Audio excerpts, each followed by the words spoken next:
Ladies and gentlemen, I've been in the mood lately to watch some horror films Actually, you know what? Let me take that back. I'm always in the mood to watch a horror film, whether it's going back from the 20s to the 30s, 40s, 50s, 60s, whatever the case may be.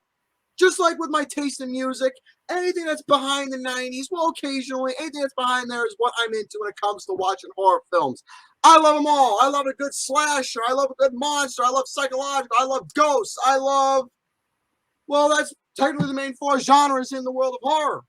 But today, in this instance, I'm going to take you all on a trip to 1988, or is it 87? 1987. Today, ladies and gentlemen, we're going to talk about the fact where one teen was mistaken for the fact that where a mother thought she was committing suicide, but in this instinct, it was a little date with Freddy Krueger, and she's sent to a psychiatric mental ward, and from there, she meets up with a bunch of other kids who share their stories, and from there, you see their in-depth description of their dreams, their inner demons, and facing up against Freddy Krueger, whether they will survive or they will meet their demise. A date. That's the word I'd probably use to describe that first encounter early in the movie. Well, I say that loosely. Yeah.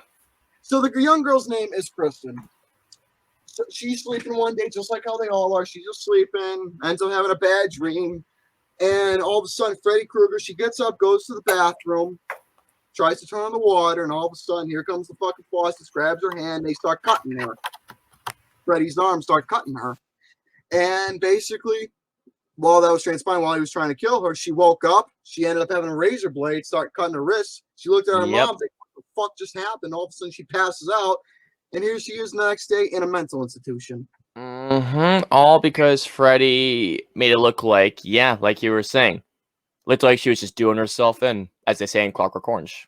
But in this thing, when they say dreams, they really take that and turn that into the main theme. Because in group therapy, all the kids, they're going into in-depth, specific detail about their problems and their dreams that they have that is positive enough to where they can fight off their problems and turn into a reality and how they can better themselves into a proper human being, thus to where they can leave the psychiatric ward and continue living their lives. Yeah, and you were mentioning how the film is full of creativity and just this movie, I mean, I think in terms of scare, the original film is, I mean, it's hard to beat that movie in terms of scares, but in terms of fun and creativity, this is by far the best one. Well, Wes Craven's New Nightmare is definitely way up there with the fun and creativity, but Dream Warriors, there are some sequences that still blow me away to this day.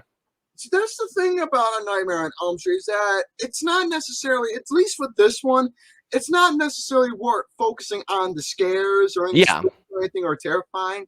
This film was a lot more fun. Yeah.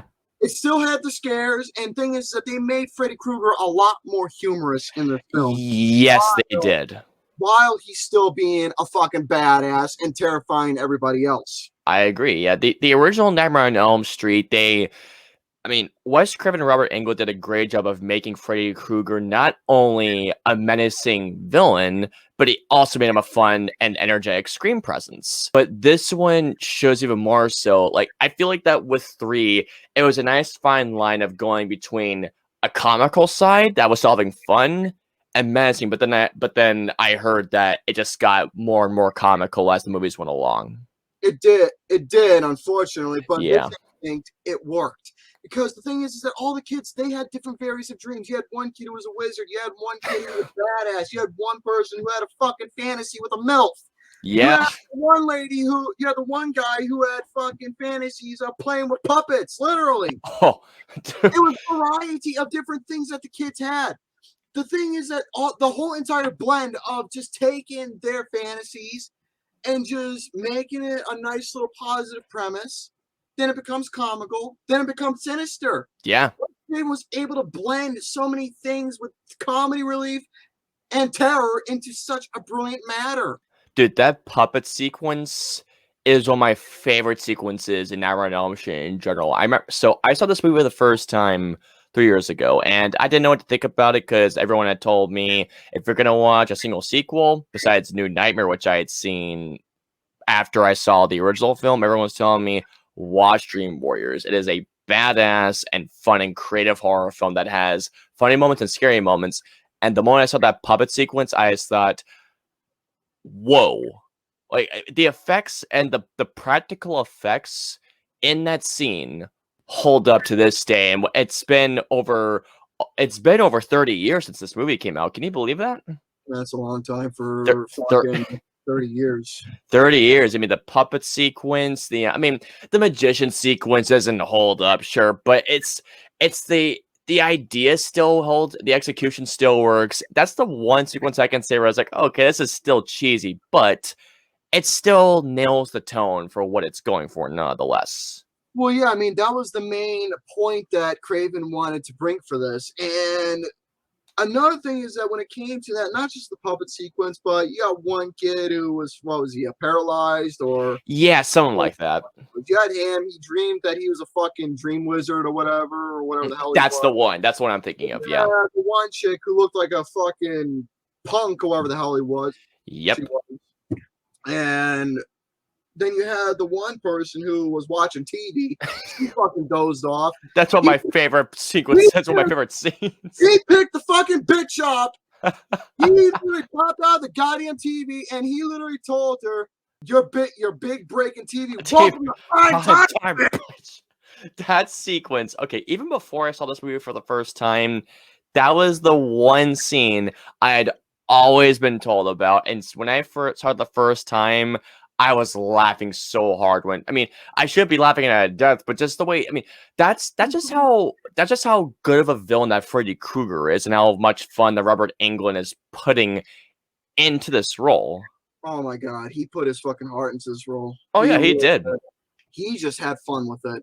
I agree. And by the way, seeing Heather in this movie, because Ryan knows she was not in Freddy's Revenge, correct? The second one? I don't think so. And the thing is that Nancy, if you watch this movie and look at it closely, not just looking at the comical relief, but if you look at this film in much more of a serious directive, and if you focus on her more, you can understand that she's sympathizing with all these kids because she's gone. Yeah. She's experienced Freddy Krueger and she has survived his nonsense. I agree. Yeah, she was the, when you can think about it, she was the Mr. Miyagi in Nightmare on Elm Street. She was there to say, hey, I know what you guys have been through. I went through it years earlier. I'm here to help you guys out too, because I may not have these abilities that you guys have, but I know how you all can work together to stop the greater evil. And that's the thing is that all the kids, when they all went to sleep and they all entered into one particular dream, it's just one dream. And you see how each section is divided into different stories, their traits. You see one person getting their experience and you see another one having theirs. But the thing is that the question is that will they be lucky to survive? Yeah, I agree. For a good portion, it doesn't end up turning their way because their mind wasn't strong enough to handle Freddy's power. Because the thing is that I felt like they didn't have that believability in themselves to fight off against Freddy Krueger. And not just that, but when you're fighting off a demon with that little training, it's like, what do you expect to happen? You either going to fight off against the demon and continue believing in yourself, or you're just going to let the demon win and you just end up falling flat. And that's the big thing I got. The thing is, Freddy's such a big fucking symbolism. He is. He really is. He really is such a big symbol because if you look at this film loosely, just from watching it as yourself, you have a fantasy that you want to achieve. Yeah. But then all of a sudden you have your own demons that end up trailing against you. You just got to fight it within your own mentality to see exactly, are you going to beat this demon and become a better person, or are you just going to let the demon take over and become a shell of yourself? And I think the perfect example of that is the punk chick who had that addiction to her. Yeah, and that is like the prime example to where she tried to fight it off, but she just let Freddy win him. Yep. And I thought that was a great sequence. To be honest, every sequence is great. Though I will say, negatives-wise, at least in my end, Patricia Arquette, I didn't buy her at all in this movie. I actually didn't buy her at all in this. So the sequence where Nancy, unfortunately, dies due to Freddy Krueger, which is, by the way, Wes Craven wanted Dream Warriors to be the ending, but due to how well it did, they continued anyways without his blessing.